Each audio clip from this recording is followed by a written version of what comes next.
이제야 정말 가는구나, 영수가. 제 이름은 김영숙, 올해 70하고도 1살입니다. 제 평생 첫 해외여행은 남편과의 황혼 이혼 서류에 도장을 찍고 나서야 겨우 떠날 수 있었답니다. 다들 들으면 기가 막히다고 70평생 남편 뒷바라지하고 이제 와서 무슨 이혼이냐고 혀를 차는 사람도 있었지요. 하지만 제게 그 여행은 단순한 구경이 아니었습니다. 잃어버렸던 제 이름 석자를 되찾고 누구의 아내, 누구의 엄마가 아닌 온전한 김영숙으로 다시 태어나는 첫걸음이었으니까요. 제 장롱 깊숙한 곳에는 낡은 서랍이 하나 있습니다. 그 안에는 제가 25살 시집 오기 직전에 멋모르고 만들었던 여권이 하나 있었지요. 촌스러운 파마머리에 어색한 미소를 짓고 있는 흑백 사진. 파리니 로마니 신혼여행은 꼭 유럽으로 가자던 남편의 말만 믿고 설레는 마음으로 만들었던 첫 여권이었습니다. 하지만 그 여권은 단 한 번도 출국 도장을 받지 못한 채 푸르던 종이가 누렇게 바래도록 장롱 속만 지켰습니다. 그리고 지금 제 손에는 새로 발급받은 따끈따끈한 여권이 들려 있습니다. 희끗희끗한 머리를 단정하게 빗어 넘기고 옅은 화장까지 하고 찍은 사진 속의 제 얼굴은 예전보다 주름은 깊어졌지만 어쩐지 더 편안해 보입니다. 이 새 여권을 받기까지 저는 50년이라는 긴 세월을 돌고 돌아와야만 했습니다. 오늘은 그 지독하고도 찬란했던 제 인생의 첫 여행길에 대한 이야기를 해볼까 합니다. 모든 것이 끝났다고 생각했던 바로 그 자리에서 제 진짜 인생이 시작되었던 그날의 이야기 말입니다. 제가 24살의 공무원이었던 남편을 만나 결혼했을 때 세상이 다 제 것 같았습니다. 훤칠한 키에 낭만적인 말을 속삭일 줄 아는 남자. 결혼하면 고생 안 시키고 1년에 한 번씩은 꼭 비행기 태워주겠다는 그 사람의 말을 저는 철석같이 믿었지요. 신혼여행으로 파리에 가자던 약속은 집부터 장만하고 가자는 말로 미뤄졌고, 첫째가 태어나자 애 좀 키워놓고 가자는 말로, 둘째가 태어나자 애들 대학 보내고 가자는 말로 계속해서 다음으로 넘어갔습니다. 남편은 밖에서는 호인으로 통했지만 집에서는 왕이었습니다. 밥상에 국이 없으면 숟가락을 던졌고 자기 양말 하나 스스로 찾아 신는 법이 없는 사람이었죠. 저는 아침 대바람부터 일어나 남편 아침밥 차리고 애들 챙겨 학교 보내고 남편 퇴근 시간에 맞춰 저녁 준비를 하는 게 제 삶의 전부였습니다. 여행이라는 두 글자는 제 머릿속에서 사치스러운 단어가 된 지 오래였습니다. 그러던 어느 날 텔레비전에서 스위스의 푸른 초원을 보여주는 다큐멘터리를 보게 되었습니다. 융프라우의 만년설과 에메랄드빛 호수를 보는데 갑자기 숨이 턱 막히는 것 같았습니다. 잊고 살았던 제 꿈이 심장을 세게 치고 지나가는 기분이었죠. 넛을 놓고 화면을 보고 있는 제 등 뒤로 남편이 혀를 차며 말했습니다. 쓸데없는 생각 말고 밥이나 차려. 당신 같은 부엌대기가 저런 데는 가서 뭐하게. 그 한마디가 비수처럼 가슴에 꽂혔습니다. 부엌대기. 네, 맞습니다. 저는 평생을 부엌에서 남편과 자식들의 삼시세끼를 책임지는 부엌대기로 살았지요. 하지만 그게 제 꿈까지 하찮게 여겨도 된다는 뜻은 아니었습니다. 그날 밤 저는 이불을 뒤집어 쓰고 소리 없이 울었습니다. 서러움과 분노가 뒤섞인 눈물이었습니다. 그리고 결심했습니다. 언젠가 내 힘으로 반드시 내 돈으로 저 땅을 밟고야 말겠다고. 그렇게 저의 길고 외로운 비밀 작전이 시작되었습니다. 그날 이후 저는 돈을 모으기 시작했습니다. 쥐꼬리만 한 남편 월급에서 타 쓰는 생활비로는 어림도 없는 일이었죠. 저는 저만의 비상금을 만들어야 했습니다. 남편 몰래 할 수 있는 일은 많지 않았습니다. 새벽에는 동네 우유 배달을 했고 낮에는 시장 좌판에서 파는 김치를 담그는 일을 도왔습니다. 밤에는 집에서 몰래 부업으로 인형 누나를 붙였지요. 손톱 밑은 늘 시커멓고 어깨와 허리는 끊어질 듯 아팠지만 이상하게도 고되지 않았습니다.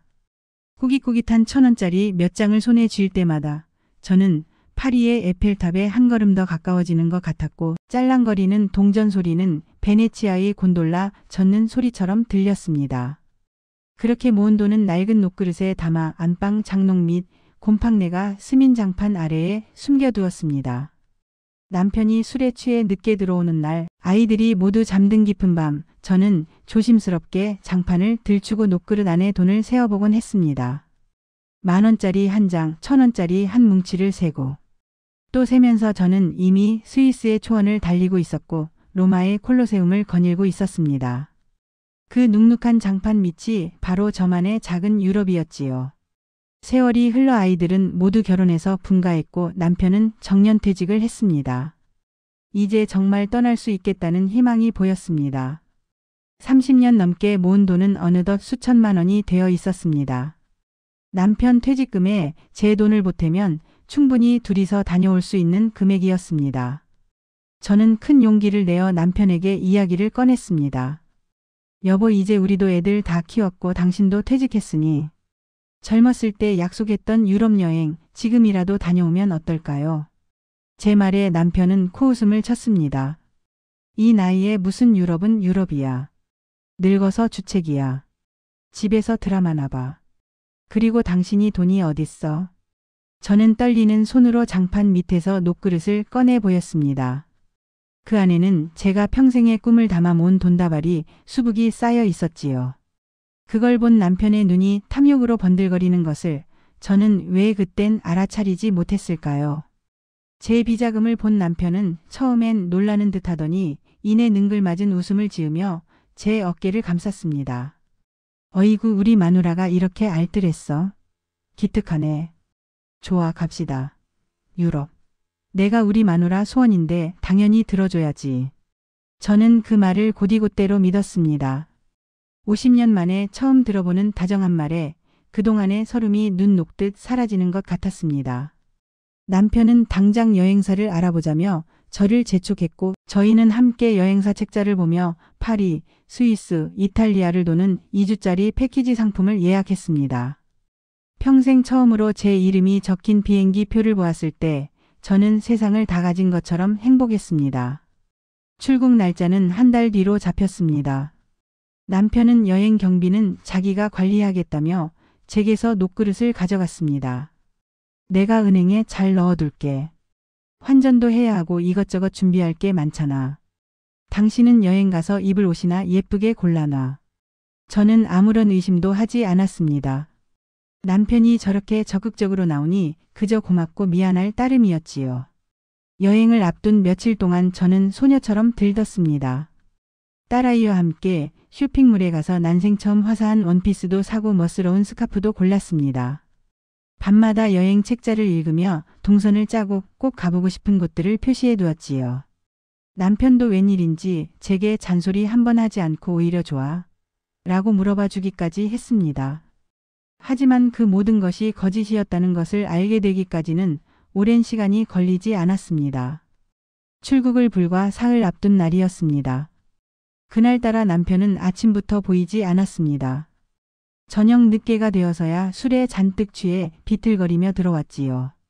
그리고는 대뜸 제 앞에 통장 하나를 던졌습니다. 자, 이거. 당신이 모은 돈. 통장을 열어본 저는 제 눈을 의심했습니다. 분명 수천만 원이 들어있어야 할 통장의 잔고는 고작 100만 원 남짓이었습니다. 아니, 여보, 이게 어떻게 된 거예요? 돈이 왜 이것밖에 없어요? 남편은 기다렸다는 듯이 고래고래 소리를 질렀습니다. 그 돈 내 아들 사업 자금에 보태줬다. 아비가 돼서 아들 앞길 터주는 게 당연하지. 당신이 몰래 숨겨둔 쌈짓돈이라고 해봤자 다 내가 벌어다 준 돈으로 모은 거 아니야. 온몸에 피가 차갑게 식는 것 같았습니다. 아들의 사업. 물론 하나뿐인 아들이 잘 되기를 바라는 마음은 저도 마찬가지였습니다. 하지만 남편은 단 한마디 상의도 없이 제가 30년을 넘게 제 청춘과 맞바꿔가며 모은 돈을 그렇게 써버린 겁니다. 그것도 제 평생의 꿈이 담긴 돈을요. 어떻게 저한테 한마디 말도 없이 그럴 수가 있어요. 그 돈은 제 꿈이었어요. 저는 울부짖었습니다. 그러자 남편은 오히려 더 큰 소리로 저를 몰아세웠습니다. 꿈? 웃기지 마. 당신 주제에 무슨 여행이야. 평생 김치나 담그고 밥이나 하던 여자가 파리에 가서 뭘 어쩔 건데. 가서 그림이라도 감상하게. 당신이 뭘 안다고. 그냥 집에서 텔레비전이나 봐. 그게 당신 수준에 딱 맞아. 그 순간 제 안에 무언가가 툭 하고 끊어져 버렸습니다. 슬픔보다 더 큰 분노가 치밀어 올랐습니다. 그동안 억눌러왔던 모든 서름과 억울함이 한꺼번에 터져 나왔지요. 내 수준이요? 당신은 내 수준이 어떤지 알기나 해요. 내가 평생 부엌대기로 살면서 당신과 이 자식들을 어떻게 키웠는지. 당신은 몰라. 당신이 회사에서 인정받고 우리 아들이 번듯하게 자랄 수 있었던 건 내가 내 이름 석자 지우고 내 꿈 다 버리고 당신들 그림자로 살았기 때문이야. 그런데 어떻게 나한테 이럴 수가 있어. 저는 태어나서 처음으로 남편에게 악을 썼습니다. 제격한 반응에 남편도 놀란 듯 했지만 이내 다시 비웃음을 흘리며 잔인한 말을 내뱉었습니다. 그래서 뭐? 어쩔 건데? 당신이 나 없이 뭘 할 수 있는데? 당장 이 집에서 나가면 길바닥에 나 앉을 주제에. 그냥 조용히 밥이나 해. 여행은 취소했으니까 헛된 꿈 깨고. 남편은 그렇게 말하며 제 앞에 있던 여행 책자를 갈기갈기 찢어 던져버렸습니다. 파리의 야경사진, 베네치아의 곤돌라 사진이 조각나 제 발밑으로 나뒹굴었습니다. 제 꿈이, 제 인생이 그렇게 산산조각 나는 것만 같았습니다. 그날 밤 저는 뜬 눈으로 밤을 새웠습니다. 남편은 옆에서 세상 모르고 코를 골며 자고 있었지요. 그 사람의 얼굴을 보는데 지난 50년의 세월이 주마등처럼 스쳐 지나갔습니다. 사랑이라는 이름으로 포장된 기나긴 무시와 멸시의 시간이었습니다. 저는 더 이상 이렇게 살 수 없었습니다. 다음 날 저는 분가한 딸과 아들에게 전화를 걸어 집으로 오라고 했습니다. 자초지종을 들은 딸아이는 제 손을 잡고 함께 울어주며 아버지에게 길길이 날뛰었습니다. 어떻게 아빠가 엄마한테 이럴 수 있어. 이건 명백한 사기야. 엄마. 평생의 꿈을 이렇게 짓밟아도 되는 거냐고. 하지만 아들의 반응은 미적지근했습니다. 오히려 아버지를 두둔하고 나섰지요. 엄마 진정하세요. 아버지가 저 잘 되라고 사업 자금 보태주신 건데. 여행이야 다음에 가면 되잖아요. 아버지 성격 아시면서 왜 일을 이렇게 크게 만드세요? 그냥 좀 참으세요. 그 말을 듣는 순간 저는 아들에게도 깊은 배신감을 느꼈습니다. 평생을 아들 하나만 바라보고 살았는데 제 아들마저 저를 그저 참아야 하는 존재로 여기고 있었던 겁니다. 남편은 아들이 자기 편을 들어주자 더욱 기세등등해졌습니다. 거봐. 아들 녀석도 뭘 안 해. 당신이 평생 희생한 거 다 이놈 잘 되라고 한 거 아니었어? 이제 와서 유세 떨지 마. 당신은 나 없으면 아무것도 아니야. 내 아내, 내 아들 엄마라는 이름표 떼면 당신이 뭔데? 김영수? 누가 알아주기나 한데? 바로 그 말이었습니다. 제 가슴에 박혔던 마지막 대모. 저는 그 순간 결심했습니다. 조용히 자리에서 일어나 안방으로 들어가 장롱 깊숙이 넣어두었던 제 도장을 꺼내들었습니다. 그리고 거실로 나와 남편과 아들, 딸이 보는 앞에서 굳은 목소리로 말했습니다. 이혼해요, 우리. 당신 아내, 당신 아들 엄마라는 이름표 이제 내가 떼어버릴 테니까. 그리고 똑똑히 보여줄게요. 김영숙이라는 이름 하나만으로도 내가 얼마나 잘 살 수 있는지. 모두가 충격에 빠진 얼굴로 저를 쳐다보았습니다.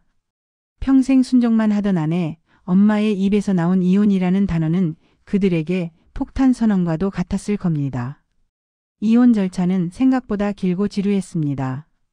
남편은 제가 장난하는 줄 알았다며 길길이 날뛰었고 이 나이에 이혼하면 누가 손해인데 라며 저를 회유하려 들었습니다. 하지만 제 결심은 확고했습니다. 딸아이가 백방으로 뛰어다니며 유능한 변호사를 알아봐 주었고 제 편에 서서 든든한 버팀목이 되어 주었습니다. 법정 다툼을 하면서 남편의 이기적인 민낯은 더욱 적나라하게 드러났습니다. 제가 평생 가사에 헌신한 것은 당연한 의무일 뿐 재산 분할의 대상이 될 수 없다고 주장했지요. 제가 모았던 비자금마저 자기가 벌어다 준 돈이니 자기 것이라고 우겼습니다. 그 모습을 지켜보던 아들의 얼굴이 점점 굳어갔습니다. 아들은 아버지가 그저 가부장적이고 무뚝뚝한 사람인 줄만 알았지 어머니의 희생을 이토록 하찮게 여기는 파렴치한 인간인 줄은 몰랐던 겁니다. 어느 날 아들은 저를 찾아와 무릎을 꿇고 눈물을 쏟았습니다. 어머니, 제가 잘못했어요. 아버지 사업 자금으로 주신 돈 제가 어떻게든 다시 마련해서 돌려드릴게요. 아버지의 편을 들었던 거, 어머니 마음도 모르고 참으라고만 했던 거 정말 죄송합니다. 저는 말없이 우는 아들의 등을 토닥여 주었습니다. 미움보다는 안쓰러움이 더 컸습니다. 이 아이도 결국 그런 아버지 밑에서 보고 배우며 자랐을 테니까요. 몇 달 뒤 법원은 제 손을 들어주었습니다. 결혼 기간 동안 형성된 재산의 절반을 분할하라는 판결이 내려졌고 남편이 멋대로 가져다 쓴 제 비자금 역시 재산 분할에 포함되었습니다. 판결문을 받아든 날 저는 울지 않았습니다. 그저 담담하게 50년 만에 처음으로 깊은 숨을 내쉬었을 뿐입니다. 제 이름으로 된 통장에 정당한 내 몫이 찍히는 것을 보니 비로소 제가 한 인간으로 존중받는 기분이 들었습니다. 이혼 서류의 마지막 도장을 찍고 나오는 길, 딸아이가 제 손에 봉투 하나를 쥐어주었습니다. 그 안에는 파리행 비행기 표와 새로 발급받은 제 여권이 들어 있었습니다. 딸은 환하게 웃으며 말했습니다. 엄마, 이제 진짜 엄마의 인생을 살아.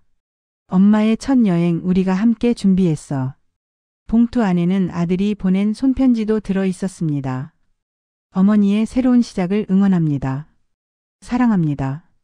인천공항 출국장, 저는 난생 처음으로 혼자 비행기에 올랐습니다. 창밖으로 보이는 대한민국의 야경이 점점 작아지는 것을 보며 만감이 교차했습니다. 두렵기도 했고 설레기도 했습니다. 12시간이 넘는 비행 끝에 도착한 파리의 샤를 드골 공항. 낯선 언어와 사람들 속에서 저는 이상하게도 편안함을 느꼈습니다. 저는 관광객들이 몰리는 유명 식당 대신 한적한 골목의 작은 노천 카페에 앉아 커피를 시켰습니다. 따스한 햇살을 받으며 향긋한 커피를 마시는데 저도 모르게 눈물이 흘렀습니다. 서러움의 눈물이 아니었습니다. 벅찬 감동과 자유로움이 주는 행복의 눈물이었지요. 평생 남이 차려준 밥상만 봤던 내가 남편 눈치, 자식 눈치 보지 않고 오롯이 나를 위해 커피 한 잔을 시켜 마시고 있다는 사실이 꿈만 같았습니다. 저는 루브르 박물관에도 갔고 세느강 유람선도 탔습니다. 하지만 가장 좋았던 순간은 해질녘 에펠탑 앞 공원 벤치에 앉아 반짝이는 불빛을 하염없이 바라보던 시간이었습니다. 수많은 사람들이 웃고 떠들고 사랑을 속삭이는 그곳에서 저는 제 지난 세월을 떠올렸습니다. 후회는 없었습니다.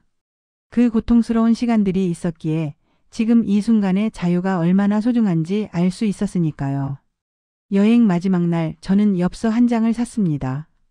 한국에 있는 아들과 딸에게 보내는 엽서였습니다. 그리고 다른 한 장은 제 자신에게 썼습니다. 사랑하는 영수가 여기까지 오느라 정말 고생 많았다.